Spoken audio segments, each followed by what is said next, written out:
And here we go. Welcome to episode 25 of the Huddle, a special Grey Cup edition. I'm Ed Tait from BlueBombers.com, joined as this week by Redha Kramdi, the dime back for your Winnipeg Blue Bombers. Had a hell of a game last week in this final. Thanks for joining us, Redha. Thank you for having me. Appreciate it.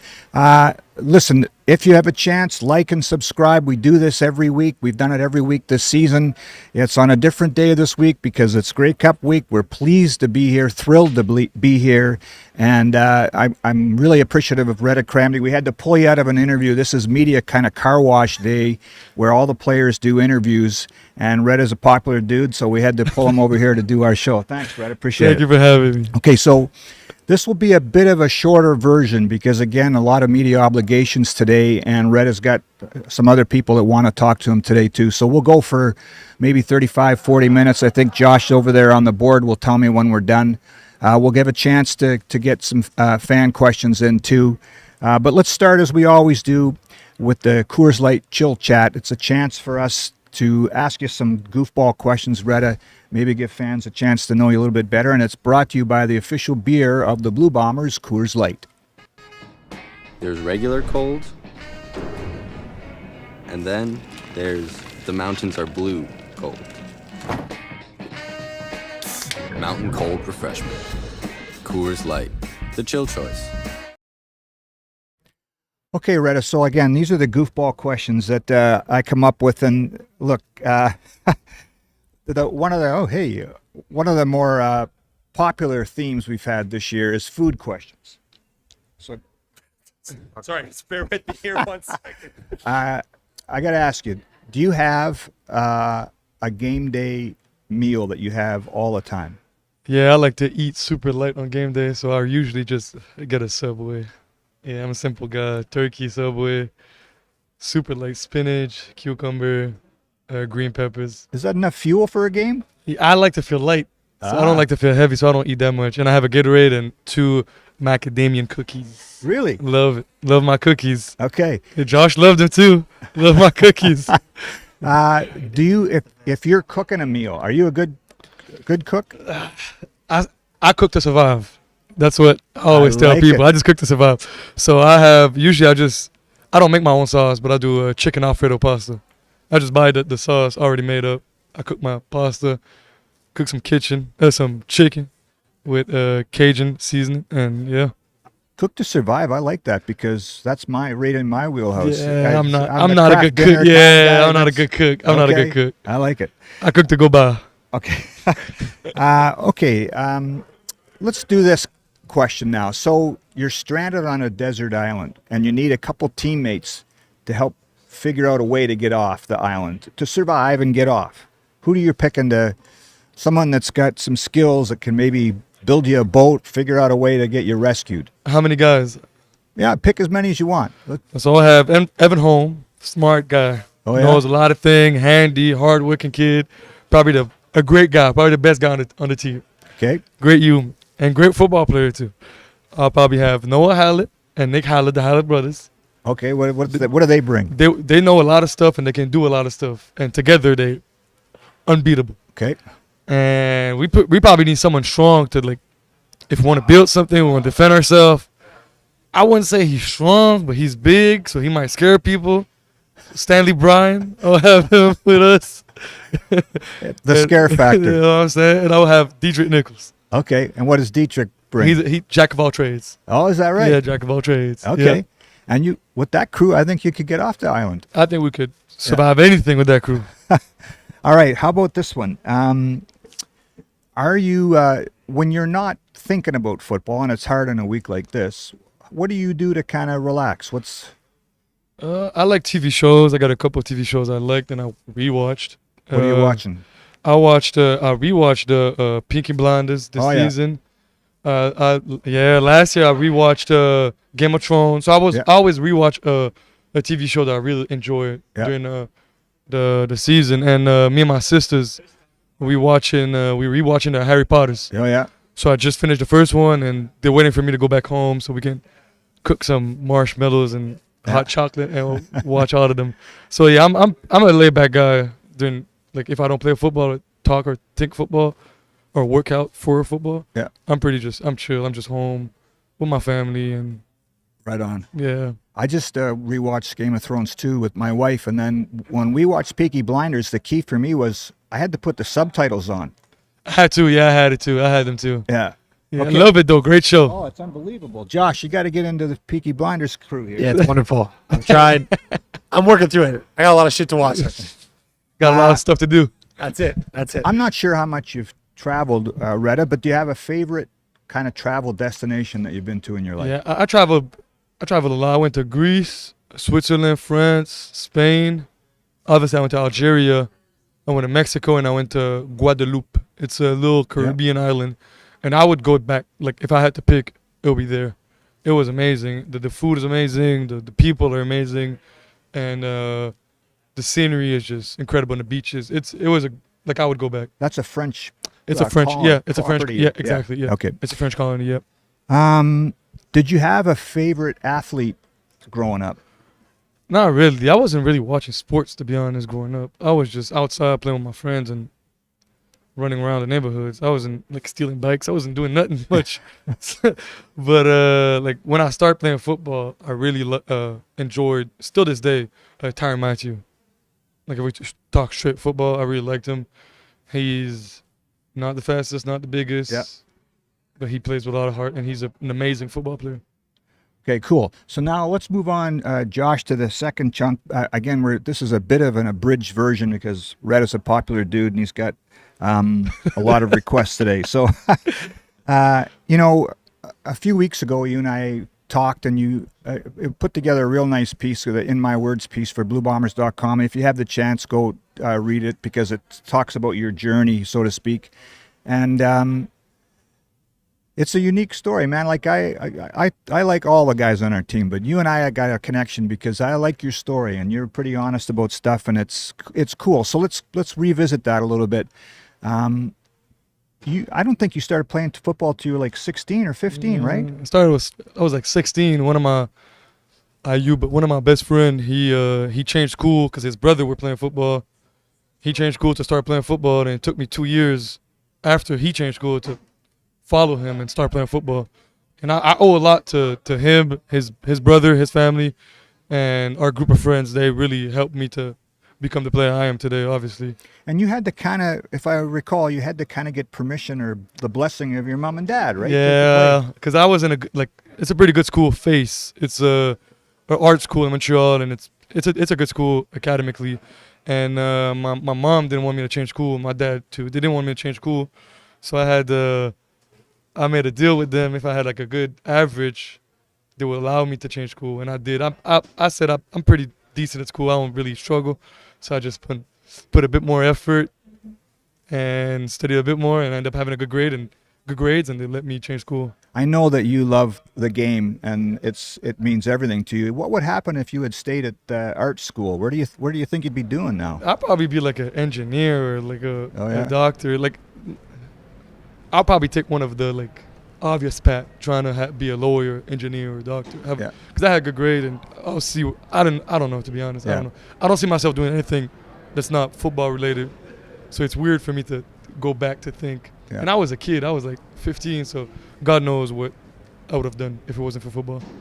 You know, part of the story that was so cool that you told before the game against Montreal a few weeks ago was that what your mom and dad sacrificed for your family. And so maybe we could revisit that a bit, Redha, because tell the story again about your dad. And like you've said in the story, they're the heroes of your story. But what is it? Tell a story about how your dad, Madani, right? Yeah. What he did to get your family from Algeria to Canada. So my dad is my hero. And I think every young man would say that about their dad, and I'm one of them. So he's a great guy. He's a great man. Basically, he was working. He's been a hard working man his whole life. So he lost his dad and his older brother through the War of Independence, and he barely finished high school. Had a couple of jobs here and there, and he had a job in the desert in Libya. And he wouldn't even like keep his money. He would send it to his family because they needed more than he did. And my dad was a traveler, so since it's in the desert, I don't know if we talked about it, but he every like 2 months, he had like a week paid of vacation. So he traveled through Europe a bunch. So he always had that like urge to move away from Algeria, like live somewhere else. Mm-hmm. So long story short, he just ended up going to Canada. He had a job, which is crazy because he landed in Canada because the company he worked in Libya had an office in BC, in Vancouver. So he was like, I'm gonna just come here in BC and like go knock on the door and find a job. So he landed in Montreal, and then he got in, asked people, was like, oh, where's the bus to go to BC? They're like, bus? It's a 5.5 hour flight. Yeah. He's like, hell no. So he stayed in Montreal. Oh, is that right? Yeah, so that's how it's crazy. It's crazy. So yeah, that's how he came. That's how we are in Montreal. I am here in BC playing the Grey Cup. Yeah. So so he just worked his whole life. He had like I said, he barely finished high school, so he had 2-3 job. Like I didn't really see my dad growing up. He had like 2-3 job, and he always said that story. Like he told me that story like a while back. But as a kid, I asked him like, when are we gonna have dinner together? Because we weren't seeing him because he had like he was working so much. And like I said in the article we wrote together, he's like my parents, they sacrificed a lot for me to be here, and I'll be damned to be ungrateful for having a bad I don't see myself being mad for no reason or having a bad day. Like I get mad around football, but in life in general, there's nothing much that can piss me off. I'm just super laid back and happy to be alive and living. Yeah. When the Bombers drafted you, one of the things I remember Kyle Walters, the GM, said was that you're a special. He loved you on defense, but your special teams tape really popped out to them. And then I remember the first time I ever interviewed you, I said, "What position are you?" And you said, "I play defense." And that's the guys here loved you because you can play all over. It's not that you were cocky. It's just that you knew what your role would be. I'll play anywhere. Yeah, I was like, I know coming up as a young Canadian playing defense, your first like crack at it would be special team, and I'm not like arrogant in a way that I didn't think I was gonna. I told that story like 2 days ago. I was talking. I had dinner with Zach and a couple of the other guys, and 21. When I watched the Calgary offense and Kadeem Carey play, I was like, how the hell am I going to ever be a starter and tackle that guy? Right. I was amazed by the level of play. So I didn't say that in an arrogant way. I just, the way I see it, I just want to be on the field. So whatever the coaches need me to do, I would do it to the best of my ability and try my best to do it. And yeah, here I am today playing defense. You know, and when you got here, it wasn't an easy start, right? Nah, it wasn't. As soon as I got here, that's when after 4 days of camp, I lost my brother. Yeah. Then I had to fly back home. Sammy, your brother. Yeah. May he rest in peace. Came back before the first game, didn't play that game. Played the second game of the season, tore up my hamstring. So I was on the 6th game.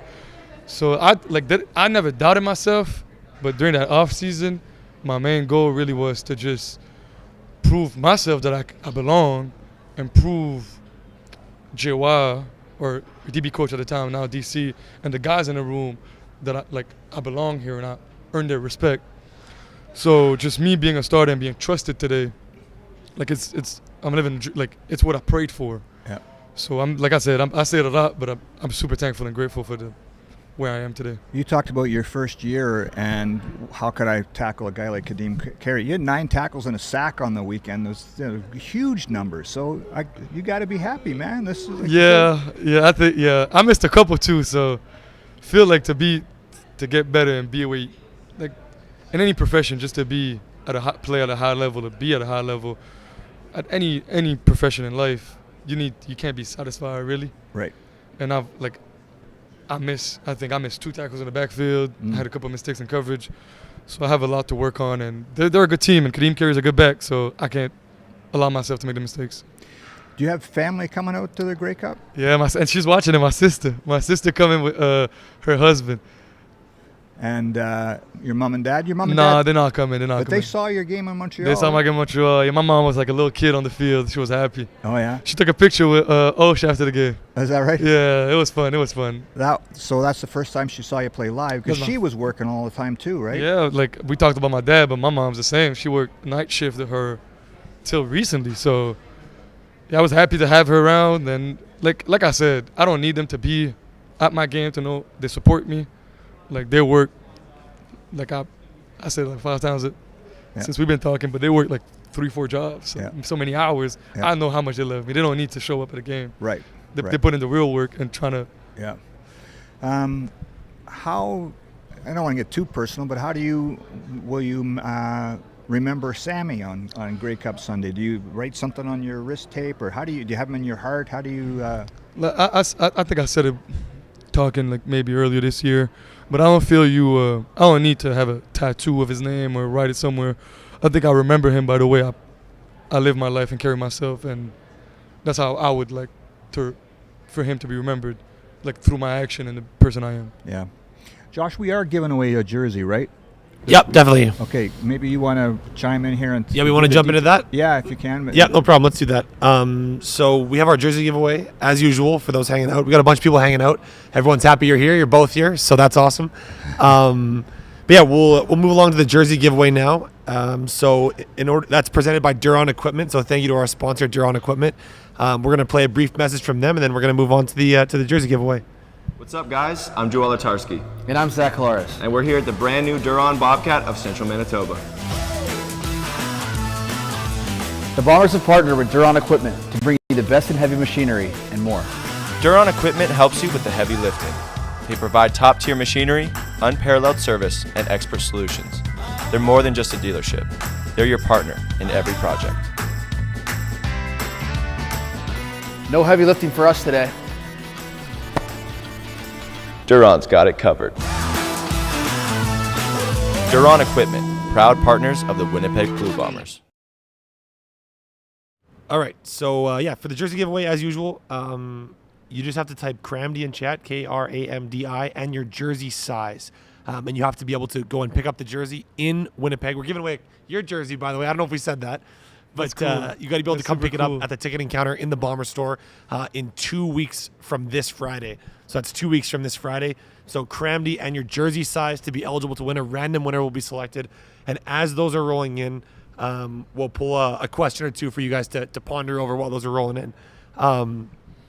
But let's see what we got here. Oh, first of all, not a question, but Tristan says, Redha, one of the most underrated players in the CFL. Nice. Excited to have you in my living room tonight. So Thank you very much. and then I'll do my best. This is from Drew, and he says, what's the best part of being in Vancouver for the Grey Cup?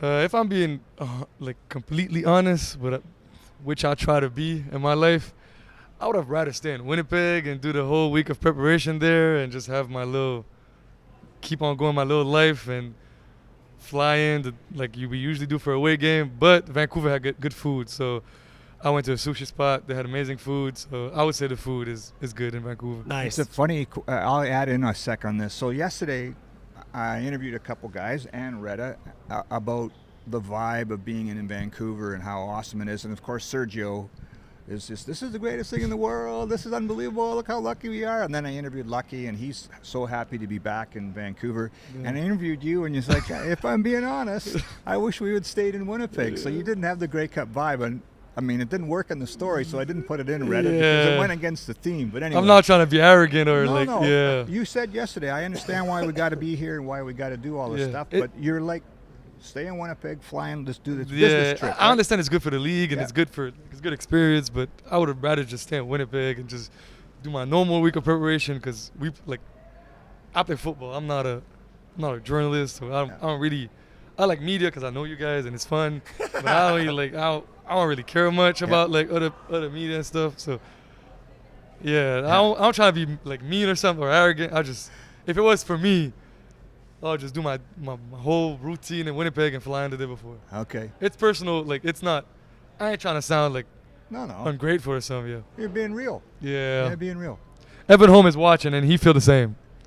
Evan, he already gave you a shout out. The question was on a desert. If he was stranded on a deserted island, who would you want to help you get off the island? You were his first pick. First You're pick. the top of the list. Top of the list. Yeah. Okay.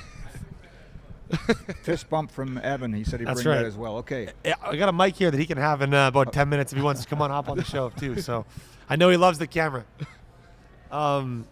Next question, then we'll have our winner selected, is from David. And he says, Redha, how good did the sack feel when you blew up Trevor Harris last weekend? Biggest postseason play of your football career, ? I had a sack last year in the West Final, but they ended up having a first down on that drive. So I would say yes, it was my biggest play. And it felt good. It felt good to help the team put ourselves in a great position. It was they end up going on third down, and Evan, which he's always at the right spot at the right time, made a play the following snap. So yeah, it felt super good. All right, we have our random winner selected, and the winner of the Kramdi jersey is Darcy Marie. Darcy Marie, congratulations! Like I said, 2 Fridays from now, that'll be ready for you in the Bombers store. You just have to show proof of your YouTube account, and they'll have that jersey all ready for you. So thanks everyone for hanging out, and we're gonna keep moving along. Okay. Let's talk a little bit about what we're seeing with this team right now, Redha, because it's things are rolling right now with this squad, and I know it's a business trip and you got to get things done and finish the job, but maybe just talk about this whole season, big picture. 0-4 to 2-6. Quoted you after that the loss in Toronto, and you said at that time, we just got to figure it out. We'll figure it out. No one's going to feel sorry for us. And here you are, winning 10 of the last 11. And so why has this team got such good mojo right now? I think we knew who we were, even when we were 0-4 and 2-6. Unfortunately, we went through some injuries and new players playing a different position. And it's life, it's football. We just had to suck it up and find a way to win games, and which we did. So I think everyone just kept working. We trusted our coaches. And here we are. There's no formula or I won't give you the perfect answer. It's just work and making our plays when it come to us and not turning the ball over on offense, which we did a lot the first half of the season. And it brought us here today. So there's a lot of work to be done. Toronto's a good team. But I think when we're going to be done this season and done our career, looking back at the season we just played, it's special coming from 0-4 and 2-6 to the Grey Cup. Yeah. One of the kind of unheralded stars about last week's win was Jordan Younger and Richie Hall and the defensive staff. And you said right after the game, those guys deserve their flowers, right? I think that was the term you used. Maybe talk about how this different defense does feel unique. And I think that there's all these guys that can play in all kinds of different positions that allow you to have all kinds of different looks. Is that me dumbing it down a little bit? But what's the strength of this bunch? Versatility. Yeah. I think a lot of guys can play a lot of position, and that everyone is willing to do the dirty work. We don't look for the stat. We don't look for the big play. We just trying to go out there and do our job to the best of our ability, and everyone got the same mentality taking on the field, which it's special to be part of that kind of group. Just everyone going out there doing their job at the highest level that they can and not caring about the stat. Right. So I would say we have a very versatile defense, and we're willing to put in the work. We just, whatever JWA has in mind, we're going to do our best and execute. The big storyline this week is the change at quarterback for Toronto because Chad Kelly hurt his leg in the Eastern Final win over Montreal, and Nick Arbuckle comes in. And, the betting line, the betting line is the betting line. I think it's 10.5 points the last I saw. But Nick Arbuckle, and you remember back to 2021 when the Bombers started out 11-1, he was the quarterback at the Argos when they handed Winnipeg a defeat. So he can play a little bit. Maybe just give me a scouting report on what you see from them offensively, and Nick Arbuckle too. Yeah, not only did we lost in 21, but we lost this year against them. That's right. So he's a good quarterback. He's an experienced quarterback, and he know what he's doing. He's been in the CFL for a long time, and we shouldn't disrespect a man that puts in a lot of hours and is a professional at his job. He put in tons of hours. So us downplay him, us not going out there prepping ourselves our best ability and going out there doing our same preparation, not taking anything for granted. It's disrespectful to the man he is and the player he is, because he's a professional quarterback. Yeah. And anyone can beat anyone in this league, and like we talked about, us being 2-6, who would have thought we would be here today? So like, just got to go out there, work, and whoever we face is who we face. Yeah. You mentioned Kadeem Carey earlier. They got a good O-line, got a great receiving They're a solid core. team. Yeah. Regardless of who's at quarterback, they're a solid team. They Right. won games without Chad Kelly. Yeah. I think people don't remember that, but they won a lot of games without Chad Kelly. They're a good team. They're a good football team. They're a well-coached team. We know him, JG, Jadarius Grant. He's probably the best, one of the best. He's going to go down as one of the best returning in CFL history. Mm-hmm. They got a defense, probably one of the best defensive line. I think Zach, not trying to misquote him, but one of the best defensive line in the league. They got a defense that creates turnovers. They got a solid, well-rounded receiver core. One of the best O-line in the league. So, and they won game without Chad Kelly. So whoever at quarterback is at quarterback will be more than capable to beat anyone. Yeah. Especially Arbuckle being a quarterback that started and won games, Yep. especially one against us too. I'll ask one more, and then maybe we'll get to fan questions if they're. Yeah, we got to get him out of here. We Okay. got lots of people that want to talk to him. Okay, over there. I just got word behind the scenes. Yeah, you were doing interviews in French, English, all over the place. Okay, well, just one more. You know, I know every season's independent of the next, and this team's got half this team wasn't on the team last year. Yeah. But do you carry any of the last two Grey Cup losses into this week, into Sunday? Like, I don't want this to happen again. Like, or do you have to flush it? How do you handle that stuff, Redha? I think we all different. For me, the past is the past. I'm not a guy that live with regrets. So I don't feel sorry for myself. Like, I'm not a victim. Like, we lost. They were the better team that day. Let's move on, and like, it's a new season, a new opportunity. Let's not spit on what we have today, thinking about what we could have had in the past. Yeah. So that's how I try to carry myself in life in general, and especially in football. Yeah. Good answer. Okay, Josh, a couple fan questions, and then Beauty, we yep. should. Let's get a few of these in, then we'll send you on your way. No problem. There's people calling. First question's from our jersey winner, actually, Darcy, and she says, do you have a favorite moment from the season in general so far? Favorite moment from the 25-0 against BC. Being a team that was super hot and we give them a donut, it was special. It was really we were 2-6 I think before that win, so it was special. It was special, That was a turning point. it was in Winnipeg. It was special. Yeah. Next question's from Mike, and he says, what is or was your most memorable moment in your university career? Beating Laval and winning the Dubsmore Cup in Laval in Quebec City. The stadium got empty so fast. It got silent. It was an amazing feeling. That's one of the best rivalries in Canadian sports. Yeah, Montreal for people versus that don't Laval. know. Yeah, in it was sold out too. 23,000, and it got empty so fast. So it was special. That's awesome. Really cool. And then one more thing here. We got people want to know if Ed can ask any questions en français. If you got any of those tricks in your bag. You know what? Here's the story. My sister teaches at Acadia Junior High in Winnipeg, and she's a French teacher. And if I tried to speak French right now and she was in this room, she'd slap me in the head because it's awful. I took it in high school. I'm terrible at it. I apologize to my sister. So I can't ask any questions in French. All Okay. I can do is say when I'm in the bar, "Du Molsons, s'il vous plaît." There are worse things to know how to say in French. I'll tell you that much. Yeah. Okay, that's so- great. I think that's pretty much all of our time. But I want to just open up the floor to Redha for if you got anything for anyone watching, friends, family back home, anything like that. If you got anything for the My people. sister, thank floor you is for yours. being the best supporter ever. Love you. Can't wait to see you. She owed me 2 gifts because she told me I won't have to buy her a gift if we win in Montreal. And before the game against SAS, she told me I'll have 2 gifts for my birthday if we win. So she owed me some. So can't wait to see you. Yeah, that's it. Eddie. Okay, listen, again, you're busy as hell. You're Thank popular you. as Thank you hell. for having me. No, Yeah. thank you. Thanks a lot, and thanks for everybody tuned in. We are probably going to do one more show next week, as long as things go well on Sunday. Good luck on that. Yes, sir. Thank you. Thanks for everybody for joining. Don't forget to like and subscribe on our Blue Bombers YouTube page, and we'll see you next week. Appreciate you. Thank you. Thank you for having me again.